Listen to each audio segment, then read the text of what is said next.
जय हिंद। नमस्कार साथियों, कैसे हैं आप सभी लोग। उम्मीद करते हैं कि आप सभी लोग अच्छे होंगे और आप सभी लोग की तैयारी जो है साथियों बिल्कुल ही अच्छी तरीके से चल रही होगी। तो साथियों, आज की इस क्लास में हम सभी लोग जो है RRB NTPC under graduate exam 2026 के लिए जो है टॉप ऐसे इंपोर्टेड और चुनिंदे प्रश्नों को देखेंगे जो कि साथियों आपके 19 और 20 जून के एग्जाम के लिए काफी ही इंपोर्टेंट है। और साथियों, यदि आपका भी एग्जाम 19 या 20 जून को है तो आपके लिए क्लास जो साथियों रामबाण क्लास साबित होंगे, क्योंकि साथियों पिछले जितने भी शिफ्टों में आपके एग्जाम हुए हैं और उन शिफ्टों में साथियों जिस टॉपिक से क्वेश्चन पूछे जा रहे हैं, आज की इस क्लास में हम सभी लोग बिल्कुल उन्हीं टॉपिक से क्वेश्चन को करेंगे। तो आप इस क्लास को बिल्कुल अच्छी तरीके से लास्ट तक जरूर देखिएगा। तो चलिए क्लास को स्टार्ट करते हैं। उनसे पहले यदि आप इस चैनल पे पहली बार जुड़े हैं तो आप इस चैनल को सब्सक्राइब कर लीजिए और सब्सक्राइब करके ऑल नोटिफिकेशन को ऑल पे दबा के जुड़ जाइए, जिससे कि जब भी कोई नई क्लास हो सबसे पहले क्लास का नोटिफिकेशन आपके पास पहुंच सके। तो आप इस चैनल को सब्सक्राइब कर लीजिएगा। साथ ही साथ आप जो है इस क्लास को भी लाइक जरूर कर लीजिएगा। तो चलिए क्लास को स्टार्ट करते हैं और देखिएगा क्वेश्चन क्या पूछा है। क्वेश्चन यहाँ पे पूछे गए कि संविधान सभा की मौलिक अधिकार उप समिति के अध्यक्ष जो है कौन थे।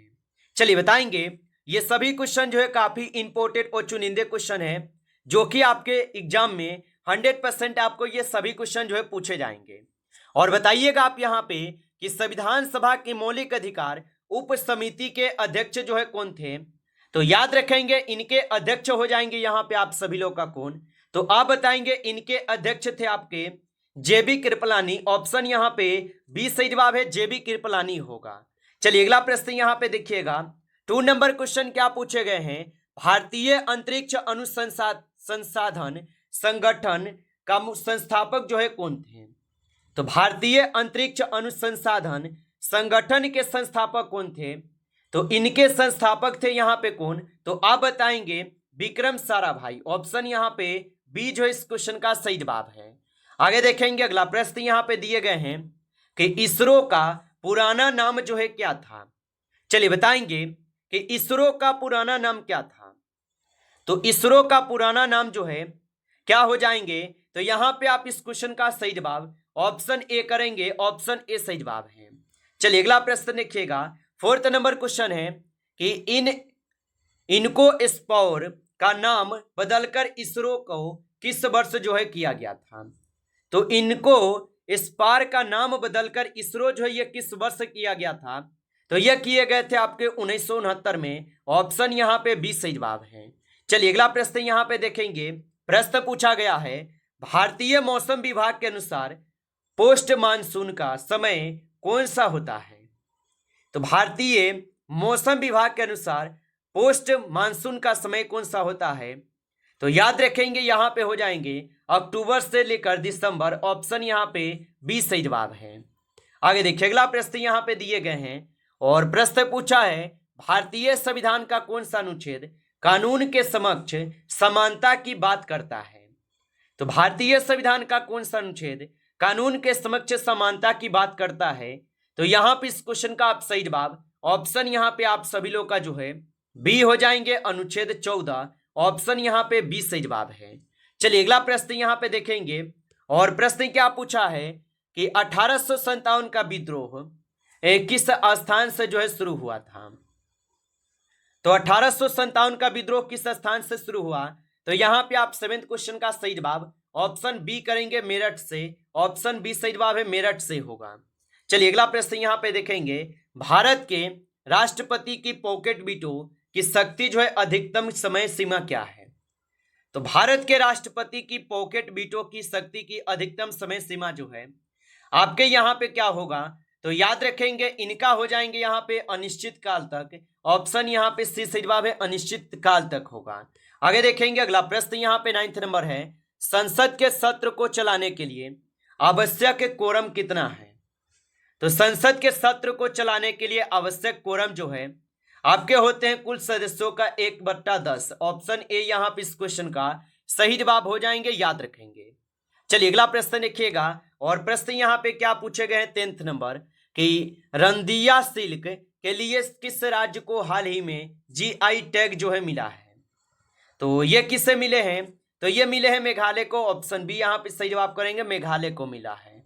चलिए अगला प्रश्न यहाँ पे देखेंगे, अल्पसंख्यकों के हितों का संरक्षण किस अनुच्छेद के अंतर्गत आता है?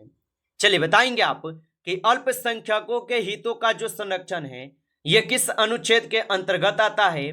तो यहाँ पे 11th क्वेश्चन का सही जवाब ऑप्शन सी है, अनुच्छेद 29 के तहत याद रखेंगे। चलिए अगला प्रश्न यहाँ पे देखेंगे, प्रश्न क्या पूछा है कि तख्ते ए बाही शिलालेख का संबंध जो है किस क्षेत्र से है? तो तख्त ए बाही शिलालेख का संबंध ही किस क्षेत्र से होगा? तो यहाँ पे 12th क्वेश्चन का सही जवाब ऑप्शन बी है, गंधार से होगा। ऑप्शन यहाँ पे बी सही जवाब है। चलिए अगला प्रश्न यहाँ पे देखेंगे, प्रश्न यहाँ पे क्या है कि किस अनुच्छेद के तहत राष्ट्रपति राज्यों में संवैधानिक आपातकाल जो है लगा सकता है? चलिए बताएंगे कि किस अनुच्छेद के तहत राष्ट्रपति राज्यों में संवैधानिक आपातकाल लगा सकता है? तो यहाँ पे आप 30 नंबर क्वेश्चन का सही जवाब ऑप्शन यहाँ पे आप सभी लोग का बी होगा, अनुच्छेद 356 के तहत ऑप्शन बी सही जवाब है। अगला प्रश्न यहाँ पे देखेंगे, प्रश्न यहाँ पे क्या पूछे गए हैं आपसे कि एक संघीय सरकार में शक्तियों का वितरण किनके बीच होता है? तो एक संघीय सरकार में शक्तियों का वितरण किनके बीच होता है? तो ये होते हैं आप सभी लोग का विधायिका, कार्यपालिका और न्यायपालिका के बीच। ऑप्शन यहाँ पे बी सही जवाब है। आगे देखेंगे अगला प्रश्न यहाँ पे दिए गए 50 नंबर, और प्रश्न पूछा है कि सांप्रदायिक राजनीति का अर्थ क्या है? तो सांप्रदायिक राजनीति का जो अर्थ होता है, इसका अर्थ होता है आपके एक धर्म को दूसरे धर्म से श्रेष्ठ मानकर राजनीति करना। ऑप्शन यहाँ पे जो है 20 क्वेश्चन का बिल्कुल ही सही जवाब दिए गए। चलिए अगला प्रश्न यहाँ पे देखेंगे 60 नंबर, भारत के पहले वायसराय कौन थे? चलिए बताएंगे आप। और आप अभी तक इस क्लास को लाइक नहीं किए हैं तो क्लास को एक बार आप लाइक कर लीजिएगा। नए जुड़े हैं आप इस चैनल पे तो चैनल को भी सब्सक्राइब करके ऑल नोटिफिकेशन को ऑल पे दबा के जुड़ जाइए, जिससे कि जब भी कोई नई क्लास हो सबसे पहले क्लास का नोटिफिकेशन आपके पास पहुंच सके। तो आप इस चैनल को सब्सक्राइब कर लीजिएगा। और बताएंगे आप कि भारत के पहले वायसराय कौन थे? तो भारत के पहले वायसराय जो है यहाँ पे लॉर्ड कैनिंग होगा। ऑप्शन बी कीजिएगा, लॉर्ड कैनिंग होगा। चलिए अगला प्रश्न यहाँ पे देखेंगे 70 नंबर क्वेश्चन है कि संघ राज्य और समवर्ती सूची संविधान के किस अनुसूची में दी गई है? चलिए बताएंगे कि संघ राज्य और समवर्ती सूची संविधान के किस अनुसूची में दी गई है? तो ये दिए गए हैं 7वीं अनुसूची में। ऑप्शन यहाँ पे सी सही जवाब है, 7वीं अनुसूची में होगा। चलिए अगला प्रश्न यहाँ पे दिए गए 80 नंबर क्वेश्चन है कि दल बदल विरोधी कानून ये किस अनुसूची में है? तो दल बदल विरोधी कानून किस अनुसूची में होगा? तो दल बदल विरोधी कानून जो है ये 10वीं अनुसूची में है, जो कि ऑप्शन सी सही जवाब है। आगे देखिए अगला प्रश्न यहाँ पे दिए गए हैं 90 नंबर कि सिंधु घाटी सभ्यता में नर्तकी की मूर्ति कहाँ जो है मिली थी? चलिए बताएंगे आप कि सिंधु घाटी सभ्यता में नर्तकी की मूर्ति कहाँ पे मिली थी? तो यहाँ पे आप 90 नंबर क्वेश्चन का सही जवाब मोहनजोदड़ो को लगाएंगे। ऑप्शन यहाँ पे बी सही जवाब है, मोहनजोदड़ो में मिली थी। चलिए अगला प्रश्न यहाँ पे देखेंगे 20 नंबर क्वेश्चन, किस वेद में अनुष्ठानों और यज्ञ के नियमों का वर्णन है? तो किस वेद में अनुष्ठानों और यज्ञ के नियमों का वर्णन है? तो ये किस में हो जाएंगे? तो 20 क्वेश्चन का सही जवाब सी करेंगे, यजुर्वेद में होगा। ऑप्शन यहाँ पे सी सही जवाब है। चलिए अगला प्रश्न यहाँ पे देखेंगे कि चीतल किस राज्य का राजकीय पशु है? तो चीतल किस राज्य का राजकीय पशु होगा? तो ये हो जाएंगे आपके तेलंगाना के। ऑप्शन यहाँ पे बी सही जवाब है, तेलंगाना के होगा।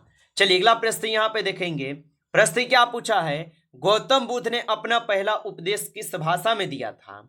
चलिए बताएंगे कि गौतम बुद्ध ने अपना पहला उपदेश किस भाषा में दिया था? तो गौतम बुद्ध जो ये अपना पहला उपदेश दिए थे किस भाषा में? तो ये दिए हुए थे पहला उपदेश पाली भाषा में। ऑप्शन यहाँ पे बी सही जवाब है, पाली भाषा में। चलिए अगला प्रश्न यहाँ पे देखेंगे 23 क्वेश्चन है कि राष्ट्रपति पर महाभियोग की प्रक्रिया किस देश से ली गई है? तो राष्ट्रपति पर महाभियोग की प्रक्रिया किस देश से ली गई है? तो ये लिए गए हैं आपके यूएसए से। ऑप्शन यहाँ पे बी सही जवाब है, यूएसए से लिए गए। चलिए अगला प्रश्न यहाँ पे दिए गए, इनमें से कौन सा राजा कुषाण वंश से संबंधित है? तो इनमें से कौन सा राजा कुषाण वंश से संबंधित होगा। तो यहाँ पे कौन से हो जाएंगे, तो यहाँ पे 24 क्वेश्चन का आप सही जवाब ऑप्शन सी करेंगे। आगे देखिए अगला प्रश्न यहाँ पे दिए गए 26 नंबर कि भारत का एकमात्र सक्रिय ज्वालामुखी जो है कौन सा है। तो भारत का एकमात्र सक्रिय ज्वालामुखी जो है कौन सा है, तो यहाँ पे 26 क्वेश्चन का सही जवाब वैरन द्वीप करेंगे। ऑप्शन यहाँ पे बी सही जवाब है, वैरन द्वीप होगा। चलिए अगला प्रश्न यहाँ पे देखेंगे 27 नंबर कि चोल काल के दौरान बना बृहदेश्वर मंदिर जो है ये कहाँ स्थित है। तो चोल काल के दौरान बना बृहदेश्वर मंदिर कहाँ स्थित है, तो ये स्थित कहाँ पे होगा, तो ये स्थित हो जाएगा आपके तंजावुर में। ऑप्शन यहाँ पे बी सही जवाब है, तंजावुर में होगा। चलिए अगला प्रश्न यहाँ पे देखेंगे 28 क्वेश्चन है, हम्पी के अवशेष किस राज्य में स्थित है। तो हम्पी के अवशेष किस राज्य में स्थित होगा, तो हम्पी के अवशेष स्थित है आपके कर्नाटक राज्य में। ऑप्शन यहाँ पे बी सही जवाब है, कर्नाटक में होगा। अच्छे से इनको याद कर लीजिएगा। चलिए अगला प्रश्न यहाँ पे देखेंगे 29 क्वेश्चन है कि दिल्ली सल्तनत का शासन किस वर्ष जो है शुरू हुआ था।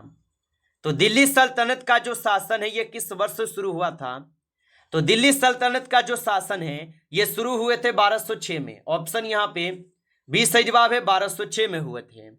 चलिए अगला प्रश्न यहाँ पे देखेंगे 30 नंबर प्रश्न क्या पूछा कि दिल्ली सल्तनत के किस सेनापति ने यहाँ पे मदुरै तक विजय जो है ना प्राप्त की थी। तो दिल्ली सल्तनत के किस सेनापति ने मदुरै तक विजय प्राप्त की थी, तो ये किए हुए थे आपके कहाँ पे, तो यहाँ पे इस क्वेश्चन का सही जवाब ऑप्शन सी कीजिएगा, मलिक काफूर होगा।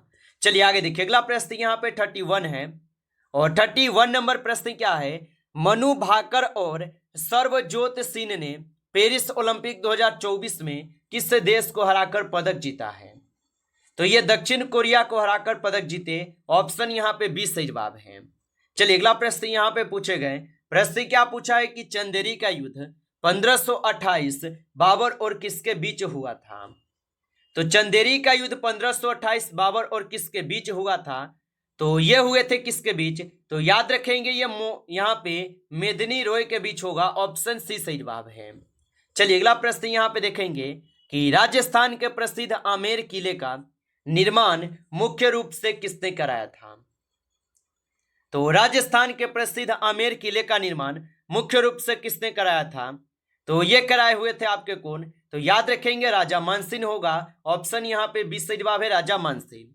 चलिए अगला प्रश्न यहाँ पे देखेंगे प्रश्न यहाँ पे क्या पूछा है आपसे, अल्पसंख्यकों को अपनी पसंद के शैक्षणिक संस्थान स्थापित करने का जो अधिकार है ये किस अनुच्छेद में है। तो अल्पसंख्यकों को अपनी पसंद के शैक्षणिक संस्थान स्थापित करने का जो अधिकार है ये किस अनुच्छेद में होगा, तो ये हो जाएंगे अनुच्छेद 30 में। ऑप्शन सी सही जवाब है, अनुच्छेद 30 में होगा। चलिए अगला प्रश्न यहाँ पे देखेंगे और प्रश्न क्या पूछा है कि तारों और आकाश गंगाओं के द्रव्यमान को आमतौर पर किस कार्रवाई में व्यक्त जो है किया जाता है। तो तारों और आकाश गंगाओं के द्रव्यमान को आमतौर पर किस इकाई में व्यक्त किया जाता है, तो इसे किए जाते हैं किस में, तो यहाँ पे इस क्वेश्चन का आप सही जवाब जो है ऑप्शन यहाँ पे आप सभी लोग क्या करेंगे, तो ऑप्शन यहाँ पे आप लोग ऑप्शन यहाँ पे बी करेंगे। यहाँ पे सौर द्रव्यमान, ऑप्शन बी कीजिएगा, सौर द्रव्यमान होगा। नमस्कार साथियों, इस क्लास में जो है आपके टॉप 35 क्वेश्चन थे जो काफी इंपॉर्टेंट क्वेश्चन थे। साथियों यदि आपको क्लास अच्छा लगा हो तो क्लास को लाइक कर लीजिएगा। नए जुड़े हैं आप इस चैनल पे तो चैनल को सब्सक्राइब करके ऑल नोटिफिकेशन को ऑल पे दबा के जुड़ जाइए, जिससे कि जब भी कोई नई क्लास हो सबसे पहले क्लास का नोटिफिकेशन आपके पास पहुंच सके। तो आप इस चैनल को सब्सक्राइब कर लीजिएगा। चलिए फिर मिलते हैं आपसे एक नेक्स्ट टॉपिक के साथ नेक्स्ट क्लास में। तब तक के लिए जय हिंद, जय भारत।